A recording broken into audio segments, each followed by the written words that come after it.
Tonight's our Friday night open AA where we will have a guest speaker tonight. But before we get going, I just wanted to remind y'all of a few events that we have coming up. September 20th is our Let It Go run by the ADAC facility. We will be there. October 4th is going to be Jesus Fest, which is going to be hosted by another facility, but we will have a booth set up and a mini game for the kids. October 18th, we're going to have a pumpkin carving contest here at Hopper House. October 19th is going to be our Fearless Fest, and we're going to be hosting that here at the Hopper House as well, where we will have Halloween decorations up. We will have a bunch of games for each one of our trailers for candy and some other prizes for the kids out here. And so if you want to join us, feel free to hit us up on Facebook. Make sure to like and subscribe. And if you feel like sharing your story, go ahead and throw it in the chat and we will respond to you. So without further ado, I'll go ahead and get everything going and switch over to our AA. Thank you for coming out.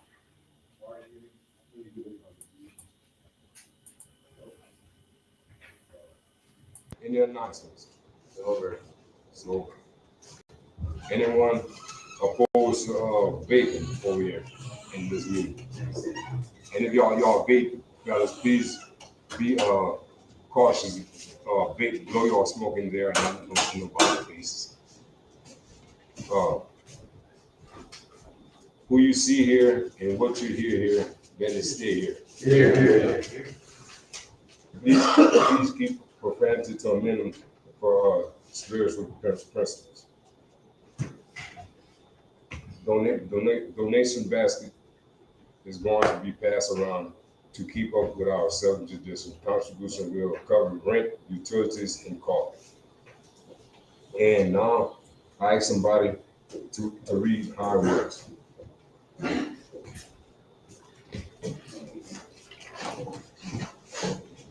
name is Michael. Okay, Michael. So for day 3725. All right. Chapter 5, how it works. Rarely have we seen a person fail who has thoroughly followed our path. Those who do not recover are people who cannot or will not completely give themselves to this simple program. Usually men and women who are constitutionally incapable of being honest with themselves. There are such unfortunates. They are not at fault. They seem to have been born that way.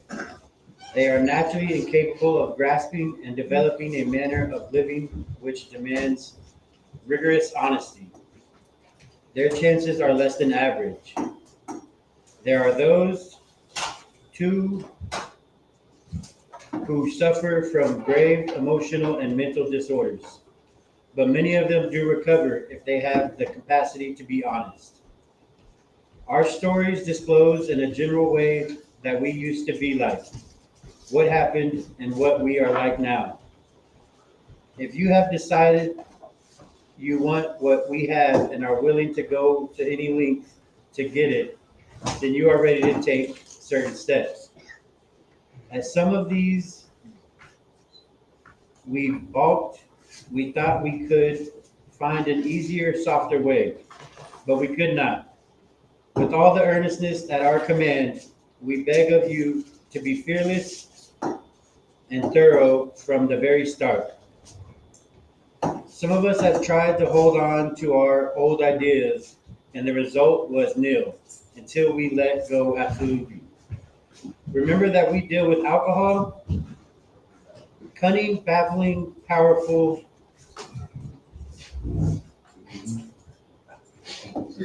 Without help, it is too much for us. But there is one who has all power, that one is God. May you find him now. Half measures availed us nothing. We stood at the turning point. We asked his protection and care with complete abandon. Here are the steps we took, which are suggested as a program of recovery. 1, we admitted we were powerless over alcohol, that our lives had become unmanageable. 2, came to believe that a power greater than ourselves could restore us to sanity. 3, Made a decision to turn our will and our lives over to the care of God as we understood Him. 4. Made a searching and fearless moral inventory of ourselves. 5. Admitted to God, to ourselves, and to another human being the exact nature of our wrongs. 6. We're entirely ready to have God remove all these defects of character. 7. Humbly asked Him to remove our shortcomings. 8. Made a list of all persons we had harmed and became willing to make amends to them all. 9. Made direct amends to such people wherever possible, except when to do so would injure them or others. 10. Continued to take personal inventory, and when we were wrong, promptly admitted it. 11. Sought through prayer and meditation to improve our conscious contact with God as we understood Him, praying only for knowledge of His will for us and the power to carry that out. 12. Having had a spiritual awakening as a result of these steps, we try to carry this message to alcoholics and to practice these principles in all our affairs. Many of us exclaimed, "What an order! I can't go through with it." Do not be discouraged. No one among us has been able to maintain anything like perfect adherence to these principles. We are not saints. The point is that we are willing to grow along spiritual lines. The principles we have set down are guides to progress. We claim spiritual progress rather than spiritual perfection. Our description of the alcoholic, the character to the agnostic, and our personal adventures before and after make clear 3 pertinent ideas. A, that we were alcoholic and could not manage our own lives. B, that probably no human power could have revealed our alcoholism. 3, that God could and would if He were sought. Reprinted from the book of Alcoholics Anonymous. Thank you, Mike. Asking someone to read the 12 traditions. I'm Marty, and I am an alcoholic. These are the 12 traditions of Alcoholics Anonymous. 1, our common welfare should come first. Personal recovery depends upon AA unity. 2, for our group purpose, there is but one ultimate authority, a loving God, as He may express Himself in our group conscience. Our leaders are but just servants, they do not govern. 3, the only requirement for AA membership is a desire to stop drinking. 4, each group should be autonomous except in matters affecting other groups or AA as a whole. 5, each group has but one primary purpose, to carry this message to the alcoholics who still suffer. 6, an AA group ought never to endorse, finance, or lend the AA name to any related facility or outside enterprise. These problems of money, property, and prestige diverted from our primary focus. 7, every AA group ought to be fully supporting, planning outside contribution. 8, Alcoholics Anonymous should remain forever non-professional, but our service centers may employ social workers.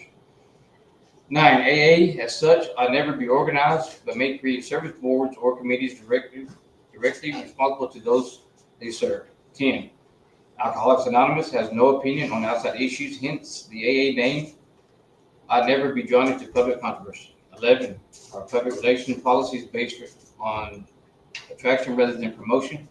We need to always maintain personal anonymity at level of press, radio, and film. 12, an anonymity is the spiritual foundation of all of our traditions, ever reminding us to place principles before personalities. Thank you, Marty. Okay.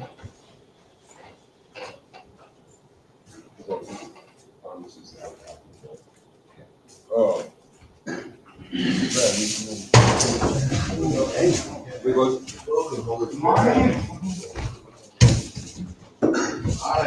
Hi, y'all. My name is Bradley. I'm an alcoholic. I've been sober all day today. That has a lot to do with God. Here at the Hopper House AA meetings, we pass out these colorful tokens. We represent various links of sobriety. Okay, what we got here? Okay, we got 24 hours. Anybody want a 24-hour challenge? First meeting, something to hold on to. Come on up here, brother. Come on up here and get you on.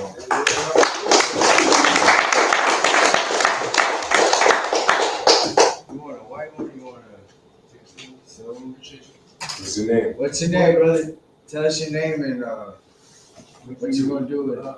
I'm Blake. I'm a meth addict. You know what I mean? I just started for a little bit. I just my first meeting, so I figured I'd get chill. Glad to hear, brother. 24 hours? Oh. 30 days. 60 days. 90 days. 90 days. 120 days. 4 months. 5 months. 6 months. 7 months. 8 months. 9 months. 10 months. 11. Years and multiple go on the board. If you're sober today, give yourself and your higher power a hand. All right, fellas. Tonight we go have a speaker tonight. This young man go tell his story, and we go have his buddy come and introduce him. Mike. Michael, I'm at it. Hey, Mike. 3725.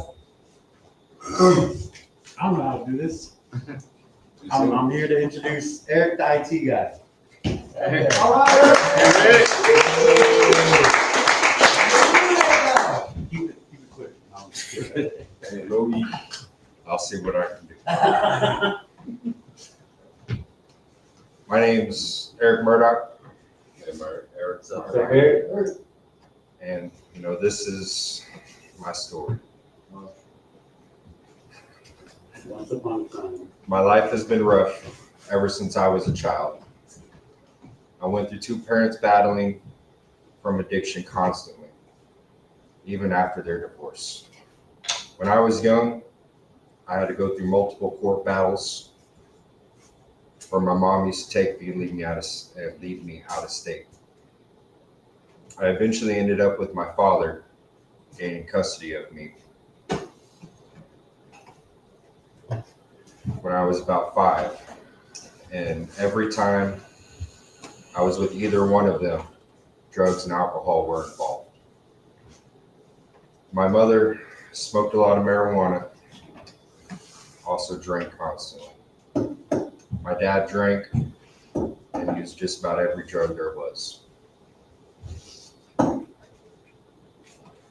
I can think about my grandma and my grandfather, who I lived with during that time, while my dad had custody of me.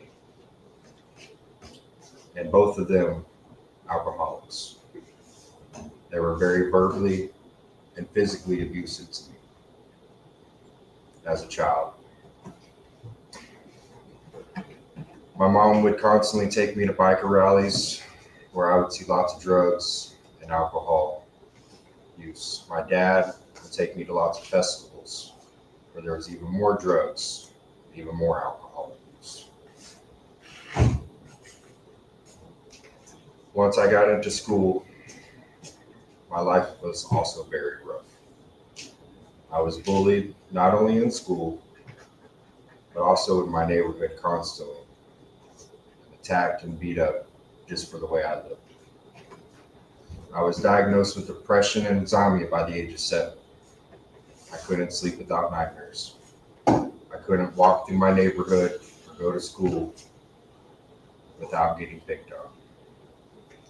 I had to learn to defend myself at a young age. And this made me a very violent person later on in life. Something I always did was defend myself to the extreme. I didn't know how to just hit someone and stop. I would just keep going and going and going. When I was 13, I lost my mother. She overdosed on Vicodin. I couldn't help but to take some of that blame, for she was living with my grandfather, and his wife found a giant bag of what I can only describe as a white powdered substance. My grandfather's wife flushed that bag, kicked her out of the house. Later that day, she went to a biker rally with me and my sister, where I could tell she was just in a bad mood. My sister went and ended up getting drunk with some older men. My mom found her. Both of them got into a physical altercation, where she was then asked to leave my grandmother's house. It's a long ride from here to San Marcos, where I live. And on the way back, she got into it with her best friend, had her best friend locked up for assault and battery. By the time we got back to San Marcos, my whole week was just filled with nothing but fighting and violence. I just wanted to go home and see my friends. One of the last things my mother told me was, I just want you to stay here with me. I'll take you to school for your first day. I told her no. I just want to go be with my friends.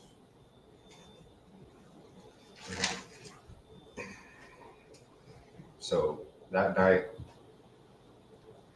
I went and stayed the night at a friend's house. Ended up playing some Nintendo 64 and passed out. My dad came and showed up early in the morning, which I knew something was off. I was the type of kid, if I was running around, all he would do is go out back and whistle, and I'd come home. If he wasn't doing that, he wasn't too worried about it. I'd figure it out. So for him to show up at a friend's house early in the morning, I knew something was off. So one of my mom's friends showed up in the middle of the night and told him that my mother overdosed. That was a really hard week for me. I didn't know how to handle it. It took me a while to even realize that even happened to me. At the end of that week, we had to drive back down here to San Angelo for the funeral. Where we had the funeral, it was a beautiful procession, but I still wasn't ready to go back to school. So I ended up staying with my mom's best friend and her son.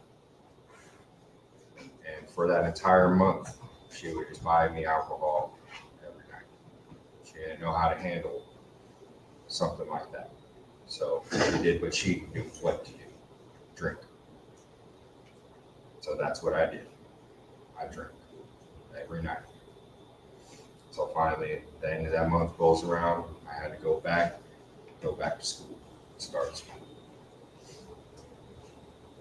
I was already violent, but this just made it worse. So when anyone cracked your bomb joke, said anything negative towards me, it was on.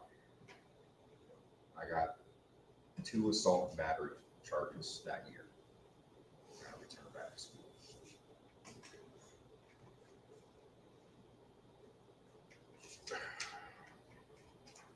And the longer time went by, the harder drugs I would use to fill the void of my mother's death.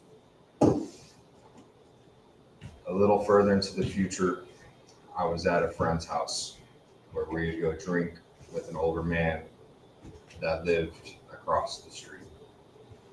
One night, he offered me and my friend some Xanax with some of the alcohol that we were drinking.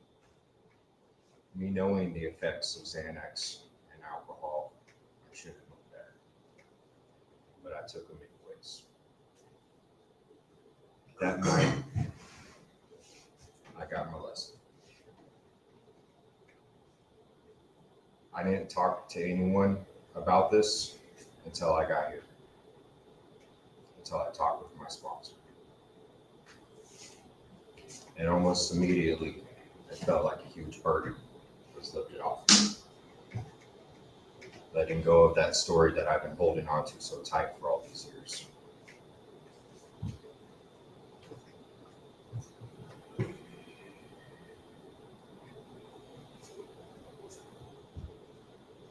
And to top things off, later that week,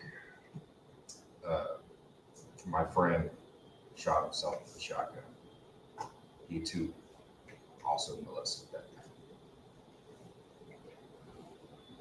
Fast forward a few years, I was living in an apartment, and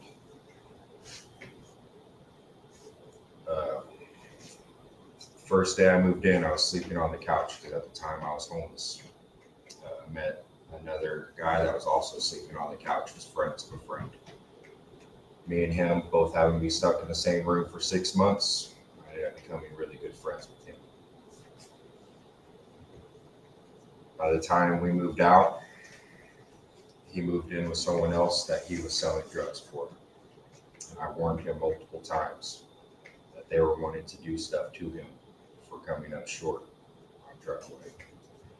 I had to pick up the mantle multiple times to make sure that they were paid off. And I had to sell drugs so that they would not hurt me. Without listening to me, he went and moved in with them. Within 3 months, he was murdered by them. They cut him up, disposed of his body in different parts of my hometown. At the funeral, and mind you, he was adopted. At the funeral, no one cared. His adopted family just laughed and giggled the whole time. The only one that had a single ounce of remorse was the detective that solved the case. Me and her had a nice, long discussion about everything.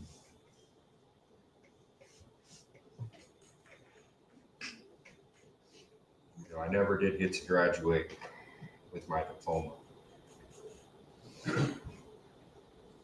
I had to move out of my home early, and I was constantly a runaway, but I was able to get emancipated, and that's how I had my own apartment. But since I was emancipated, I would leave at half the day to go work to pay for my bills. The court did not agree with me leaving every day, so they dropped every single credit I got of that school. So I never did get to get my diploma.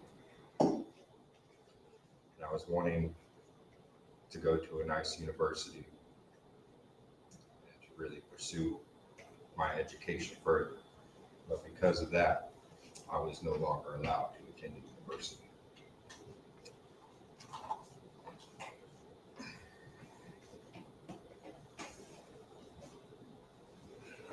I lost myself.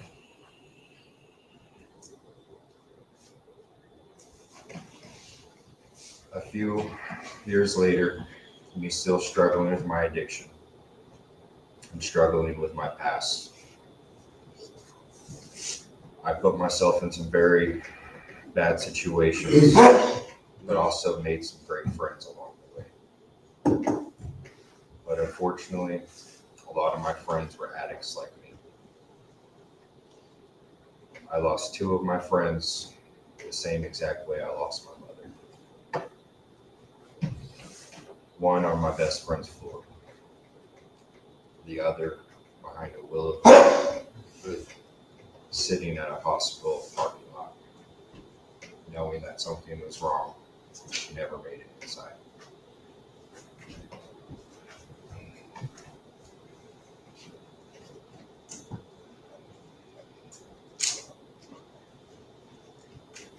With all these deaths and everything that happened to me, my violence was out of hand.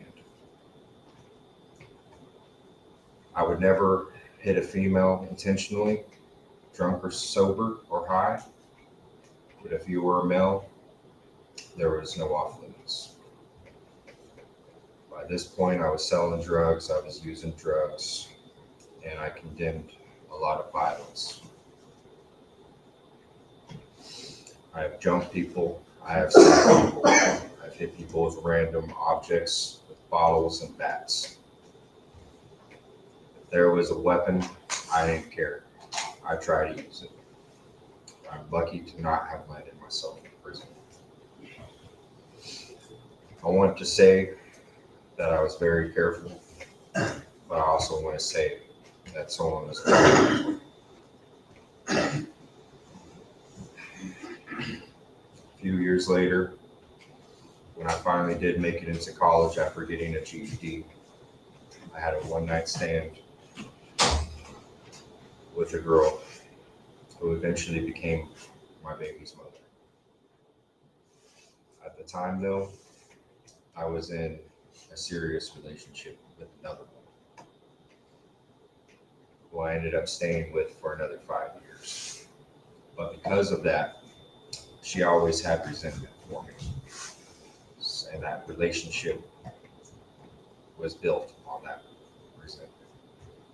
I knew I should have left, but I chose to stay.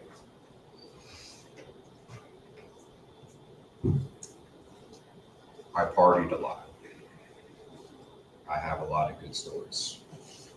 I usually share with my friends, with the people I care about, a lot of my good stories. But they hear these good stories and they think it's all good. But the problem is, the majority of the time it was bad. I'm just sharing with them highlights of the good.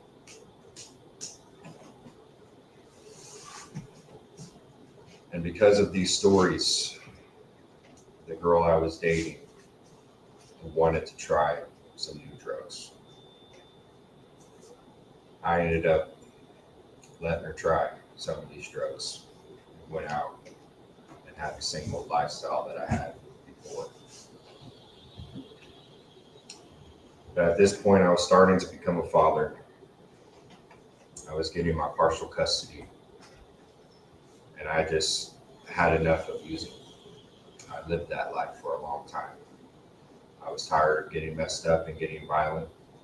I was tired of waking up feeling like crap, seeing my wallet being flat broke for a few hours of having fun. But since she was new to it, she wasn't ready to put it in her past. And because of that, that whole relationship ended up falling apart.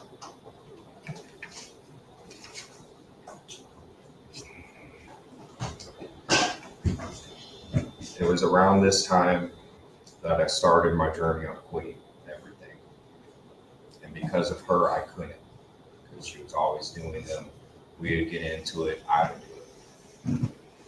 But then after we broke up, I had no more excuses. So I started to quit. Things were going great for a while. I found my career in low voltage, where I was working long hours, having plenty of money, getting to be the good father to my daughter that she always needed and wanted. And everything was great. I decided that I was going to take my knowledge in low voltage and I was going to start my own company. And things were going great with that. And then all of a sudden, my father calls me one night, tells me he has cancer.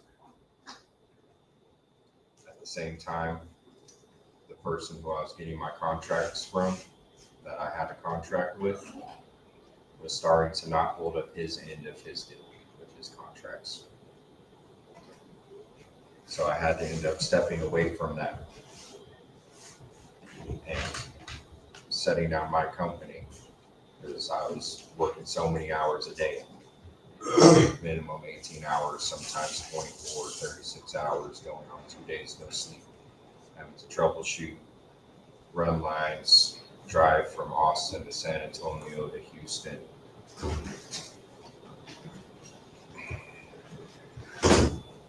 And when I gave up my company, I wasn't sure what I was going to do next.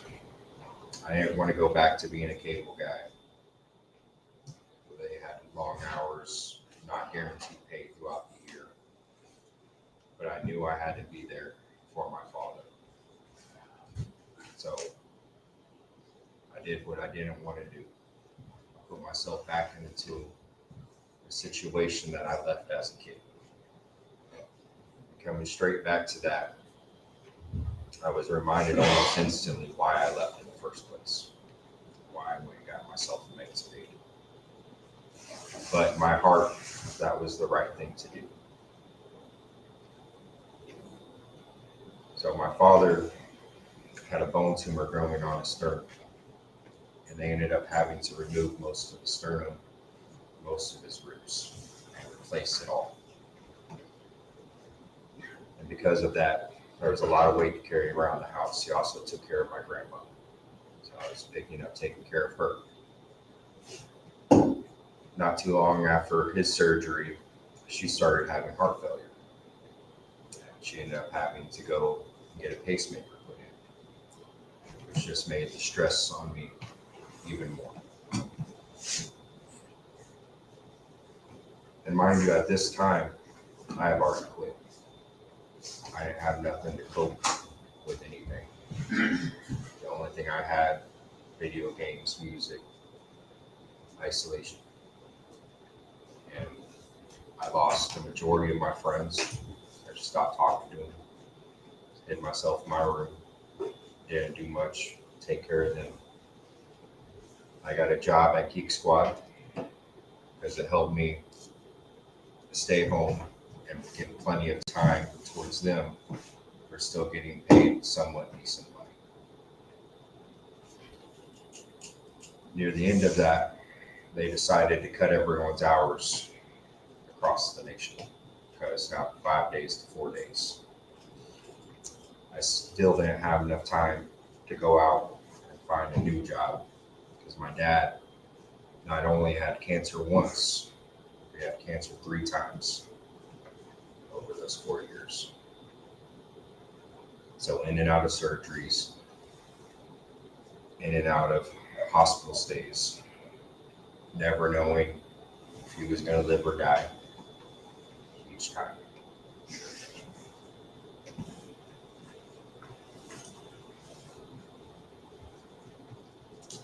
And they come to find out they didn't need my help as much as they said they needed it financially. But they were taking a good portion of my money.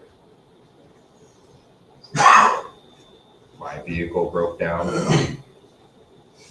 I haven't seen my kid in years. My baby mother just decided one day that she was going to stop letting me see my kid. There were no drugs, there was no alcohol, there was no violence involved. She just decided one day, I'm not going to let you see her. The cheapest lawyer I could find on a retainer in my hometown was $10,000. And all this at the same time that my family is struggling with these medical bills. I literally put my life on hold for them. Went from taking care of a little girl to taking care of 2 grown adults that were just verbally abusive to me, very disrespectful. And because of that, I can never save up money. I can never fix my vehicle. And I put myself in a position where I didn't have anything anymore. Not a single person in this world is what it felt like. Felt like I lost my kids. Felt like I lost my sanity, which I guess I did. My dad still had 1 surgery left to do when I finally had enough of dealing with them. I got to the point where they could mostly take care of themselves. One night, we got into an argument. I decided enough's enough. Packed up my bag. I just walked. No destination. About a month before this, I was already on edge. My grandmother from here in San Angelo shops at the Barton Cave quite often. So one night she had me talk with, I believe, Zach. He wanted me to come down here and get in the program. I almost did, but then me and my grandmother down here got into it because she didn't want me speaking to my brother-in-law and his family because they got bad animosity. But his family was there for me when my family wasn't growing up. So I told her, I was like, I respect that, but at some point down the line, I'm going to speak with them. They've done more for me than y'all. Because of that, she no longer helped me out. She was going to get me down here, pay for a Greyhound, or get me herself and drop me off here at the Hopper House. So after a month went by and I had that nowhere to go, I stayed at the park in San Marcos. And one of my friends asked me one day, he's like, what are you going to do? You can't do this. You're never going to go anywhere.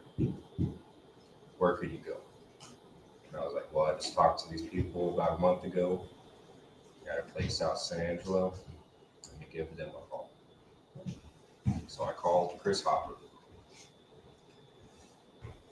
You know, I went to start trying to tell him my story. Say, hey, I don't want to hear it. Show up. We got you. So prove to me you want to come. Show up. So I told my friend, I was like, hey, I said they'll take me in. I don't know how I'm going to get there. But hey, we're going to go get you on a Greyhound, give you some cash. We're going to get you there. So that's what I did. Got on a Greyhound, made that journey, got here. And by the time I got here, though, most of the damage has been done. So all the years of abuse that I suffered as a child, all the friends that I lost, my life feeling like it's not going anywhere, me feeling like I'm never going to be able to see my kid. Even to this day, I don't know when I'm going to be able to see my kid. And that one hurts a lot. I remember showing up, spending the first couple of days here with an infection somewhere that I don't really want to talk about, but it made it very difficult to walk. I can say that. So, you know, it was painful, and I was also very depressed. Every time I came into this meeting and listened to these stories of people sharing, the only thing I thought to myself, man, why am I here? I've been sober for a long time. Why am I here?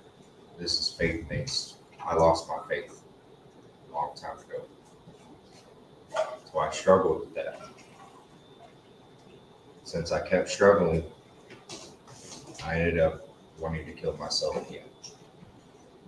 But thankfully, Randall and Bradley helped get me into river rest, where I went and got some much needed medication.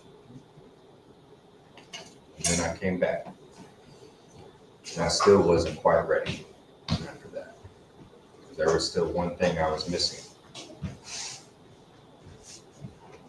And that was finding my faith again.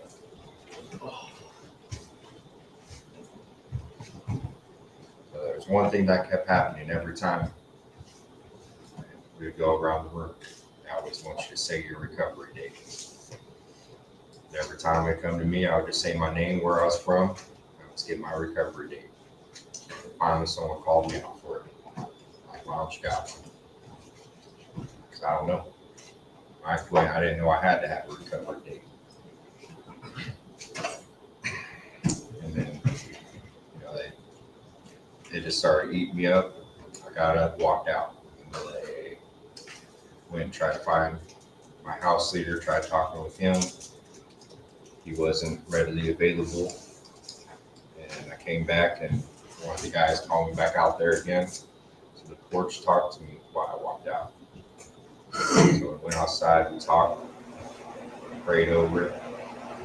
And I was still struggling with giving my life and my will under God as I understood it. So when I came back in, I sat there and I thought for about 30 minutes while each person went around the room sharing their stories, sharing their idea on the topic. And when I finally got around the room, they came and started handing out these chits. So they got to the 24-hour chit. I went and stood up. I came up here and I got my 24-hour chit. 5/27/25 is my recovery date. Not because I was sober, but because that was the day my true recovery started. That was when I gave my life and my will to God.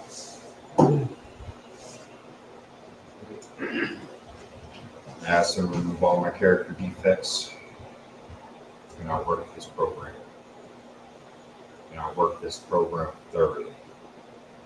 And ever since then, I've seen nothing but positive things happen to my life. And hopefully one day, God's help, a lot of positive things will start happening in y'all's life.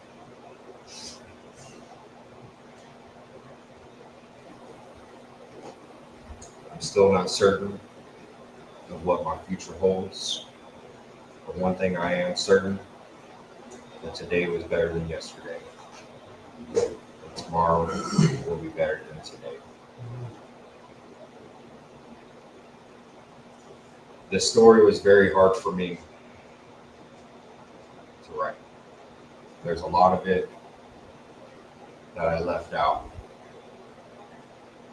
Some intentionally, some not intentionally.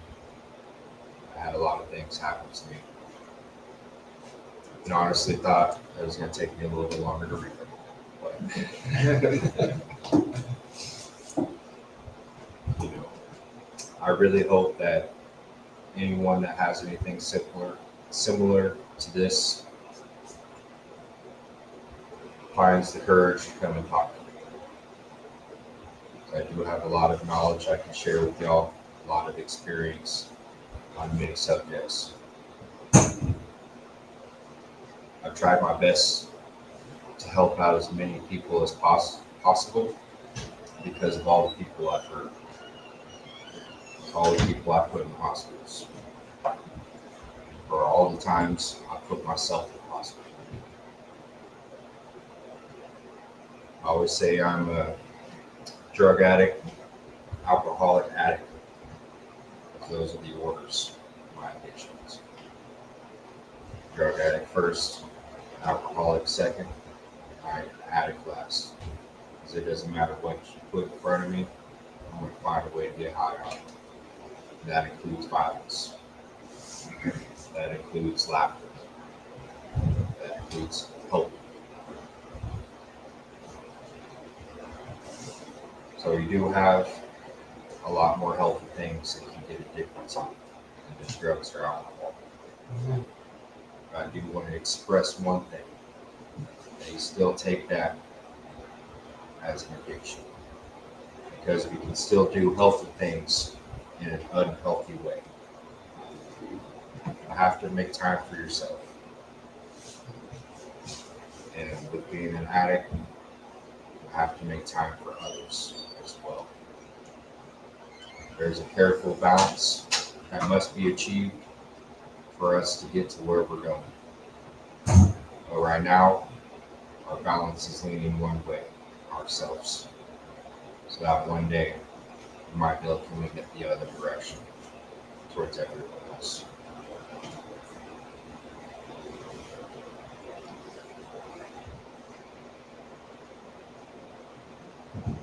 I wish there was more for me to talk about with my story.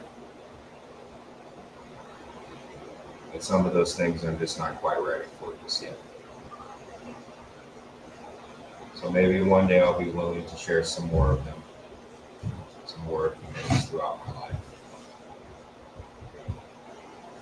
But these are all the things I can get to. Appreciate that, Eric. Thank you all for listening. Thank you all for being a part of this facility. I know just as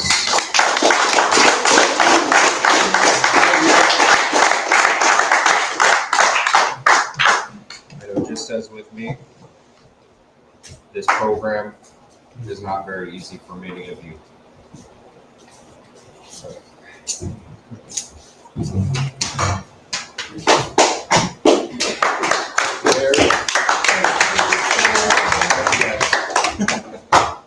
Brother, need some hugs up in here, man. I think got some love in here, bro, for real, man.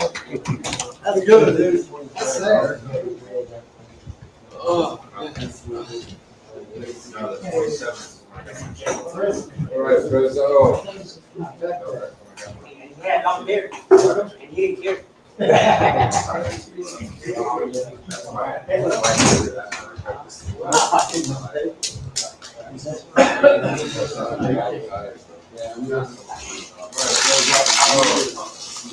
Start this is what story will last long. So, hands up, fellas. It's gonna be just open. I want to talk about something until 8 o'clock. If anybody's got something to say, would like to Anybody say, got something to say? How they been? anybody, somebody? A good day, blessed There we day. go. Come on up, Mark. I want to feedback what Eric said right there. I was working with Jesus that first day that Eric came in. He was jumping back of the car, long hair. He just back in the car, and I saw him in the car. But then we was going around working, and I didn't know he was still back in the car. And I remember he was sitting right over there, but he didn't want to say his date. And to see where Eric came from there to now, very proud of you. Yeah. It's experience, strength, and hope, and then that inspires me also, man. So I want to say thank you for that. It's cool to see where you came from to where you're going, man. So that respect, bro. Love you. Love you guys. All ball there. All ball, my brother. So, fellas,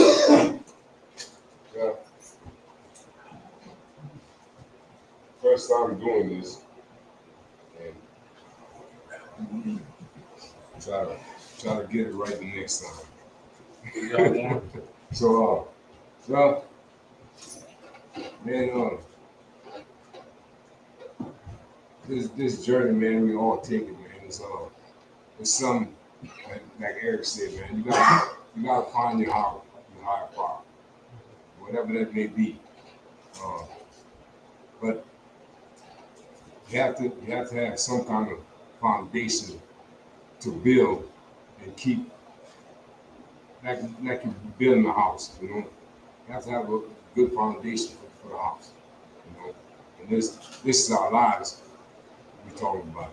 It's way better than the house, you know. And once we lose our lives, that's it, you know. So we gotta work on that for us to live after we die. So y'all know what that means. Our spirits, you know, we gotta work on that. You know, so this right here, man, is a stepping stone. These people started the house. I ain't gonna give no praises because he don't have no praise. Praise God, all goes to God. You know, so and me, man, myself. But since I came here, like all of us, we didn't know what was go to. But when I was in rehab in Spirit, Texas, man, I kept on. I knew I wanted to stay sober, and my insurance, you know, it was always a money thing when you go to rehab. So I had to get a different date to stay in rehab longer instead of 2 weeks or 3 weeks. So I stayed there like a month and a half. And at the same time, they, they was trying to find somewhere for me to go. And Dallas didn't want nobody, no facilities wanted to take me. And they said, well, we got one facility in St. Angelo. So I told my caseworker, I'm like, where in the hell is St. Angelo at? You know nothing about St. Angelo. Where is that? So she said somewhere in Central Texas. I said, man, first thought came to my mind. I said, how far is it? I have to leave my wife. I just came back from a far place, Louisiana, to come meet her. Now I gotta leave again and stuff like that. So I struggled with that before I came here, and then they said, well, this is the only place you have to come. So we go give you the number and call this guy Chris Hopper. And man, the only thing was going through my mind, man, they send me somewhere. I don't know where I'm going. When I talked to Chris was like, told you just I don't want to I don't want to jump. You're welcome to come. He said, but I don't want to hear your story.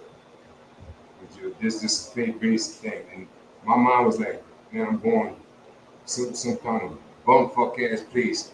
The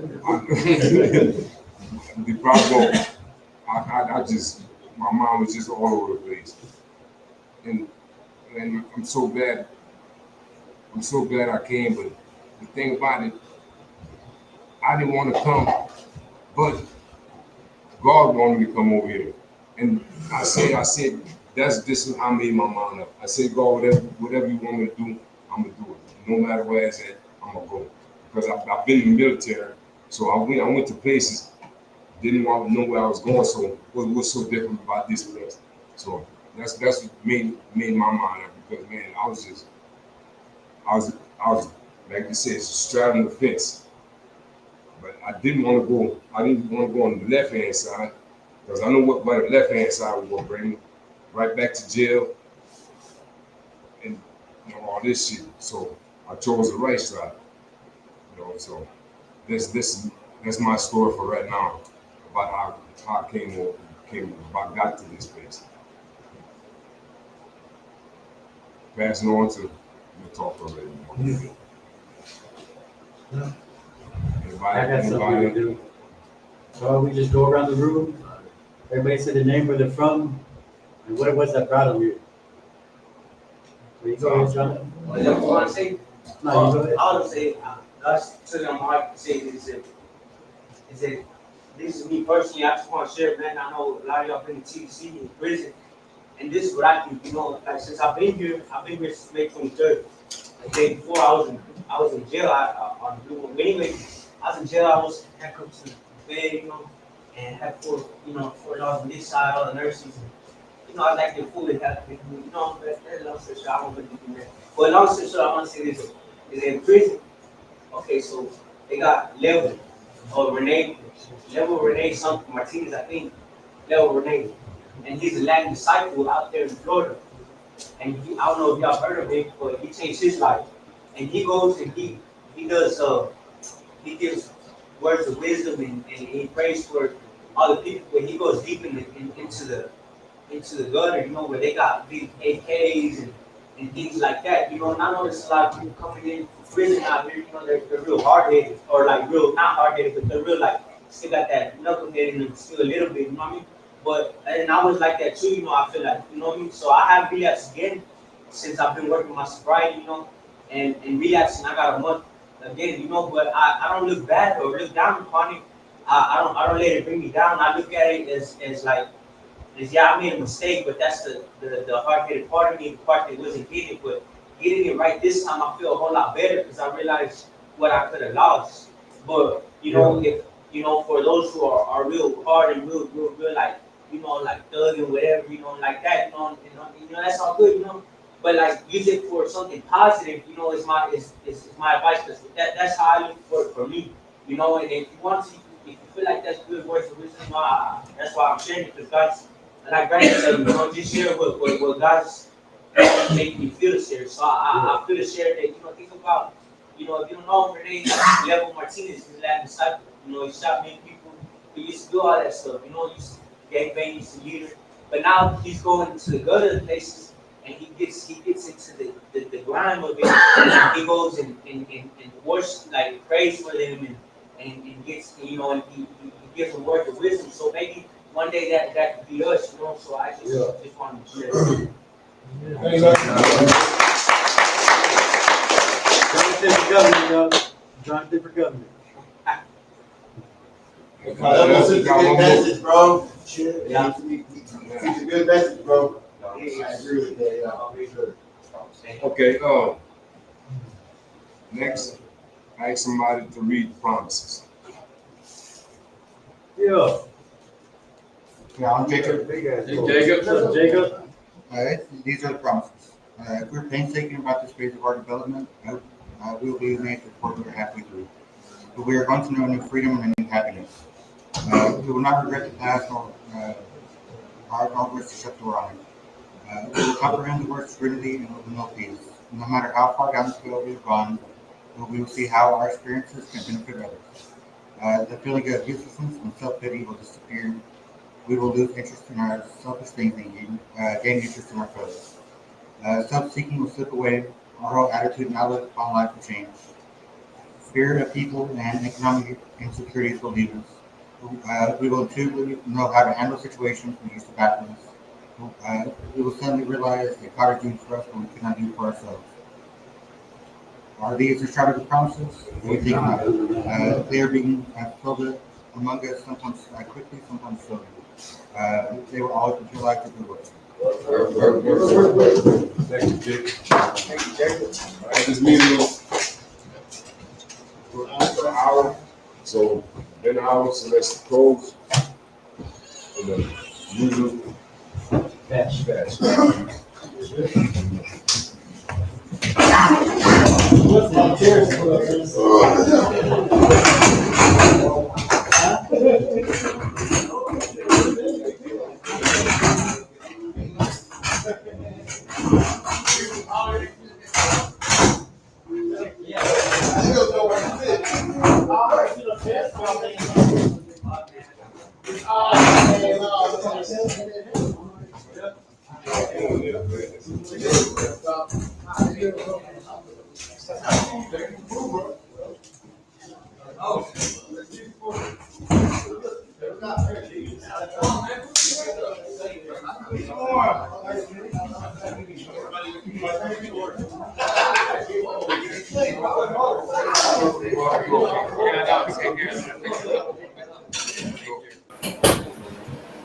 Hello, everyone. Eric again.